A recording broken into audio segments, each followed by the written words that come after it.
האם פחד מבטא חוסר באמונה? יעקב אבינו חוזר מבית לבן בחרן לכנען. הוא חושש שלא יהיה קל להיפגש עם עשיו.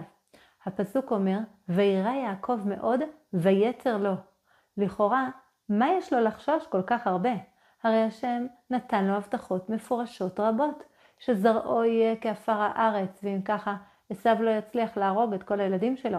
ויותר מזה, השם מבטיח שיהיה איתו, ישמור אותו וישיב אותו אל אדמת כנען. כמה היינו מוכנים לתת כדי לקבל הבטחה כל כך ישירה וברורה מהשם? אוקיי, זה לא קל.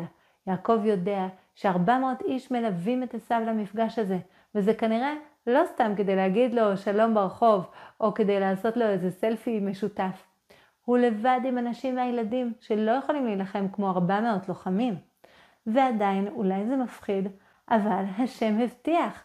האם אפשר לומר חלילה שיש ליעקב פגם באמונה בהשם? המדרש עונה על זה. אף על פי שהבטיח, נתיירא. סבר, שמא יגרום החטא. לימדה תורה דרך ארץ, שיהא האדם ירא וחרד, ולא יימנע מן הרחמים. כלומר, אין כאן פסול באמונה. יעקב לא פוחד כי הוא לא מאמין בהשם. הוא פוחד כי הוא לא מאמין בעצמו. הוא חושב שאולי בינתיים הוא חטא חטא שישנה את כל התמונה. או שהזכויות של עשיו יגברו על זכויותיו שלו. לעשיו יש הרבה זכויות. בכל זאת הוא יושב בארץ ישראל שלא כמו יעקב שנשאר זמן ארוך בחרן. עשיו בינתיים זכה לכבד את הוריו בזמן שיעקב נמצא בחרן ולא יכל לקיים מצוות כיבוד הורים. אולי כל הזכויות האלה שצבר עשיו או חטא מסוים של יעקב יגרמו לכך שההבטחה הזאת כבר לא תקפה. המדרש מחדד ואומר שאדם דווקא כן צריך לפחד. זה הגיוני. אין טעם לפחוד באופן פסיבי, כי זה לא ממש יעזור. אבל סוג הפחד שהמדרש מעודד הוא פחד שמניע אותנו לתפילה. בקשת הרחמים מהשם תקרב אותנו אליו, ואולי גם תעזור לשינוי הגזרה. אכן, המדרשים אומרים שיעקב פועל במישור מאוד מעשי.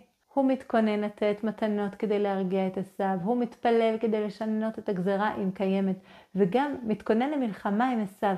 חוצה את המחנה שלו לשניים, וחושב על אסטרטגיות שהגנו עליהם כדי שלפחות חלק מהמשפחה תשרוד. כמו המשפט המוכר, השם עוזר לאלו שעוזרים לעצמם. הוא לא יושב ומצפה להבטחת השם, אלא בודק את עצמו, איפה הוא טעה. הוא מנסה להשתדל ולפעול כדי לשפר תוצאות בשטח. הרד"ק מפרט ואומר שזה נכון לכל צדיק, וכן ראוי לכל צדיק, שלא יסמוך במקום סכנה על הנס, וישמור עצמו בכל תחבולה אשר יוכל. ועל זה אמר שלמה, אשרי אדם מפחד תמיד. וכן אמרו חז"ל, מניין שאין סומכים על הנס, שנאמר לא תנסו את השם אלוקיכם. נכון, שהשם יכול לחולל ניסים, אבל אפילו הצדיקים שהובטחו להם הבטחות, פועלים בזמן הסכנה. או בלשון הרד"ק, חושבים על תחבולות שונות כדי להינצל, ובלשוננו עושים השתדלות. הרד"ק גם מביא את הדוגמה של שמואל הנביא, שנצטווה ללכת ולהמליך מלך במקום שאול. שמואל שומע את זה, הוא פונה להשם ואומר, איך אלך ושמע שאול והרגני? שמואל יודע שהוא צריך לעשות מה שהשם אומר לו, אבל עדיין יש לו חשש איך לבצע את זה ולא יהרג. השם לא אומר לו, אל תדאג, אין סיכוי שהוא יהרוג אותך. אלא נותן לו רעיון איך ללכת, עליו לקחת עגלת בקר ולומר שהוא בא לסבוח להשם. כלומר, אין לסמוך על הנס וצריך לפעול בחוכמה, אפילו בזמן שיש הבטחה מפורשת. למה? כי אולי החטא גרם, או כדי שלא נצטרך לנס גלוי.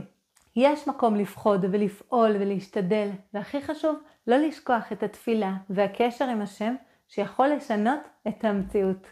שבת שלום.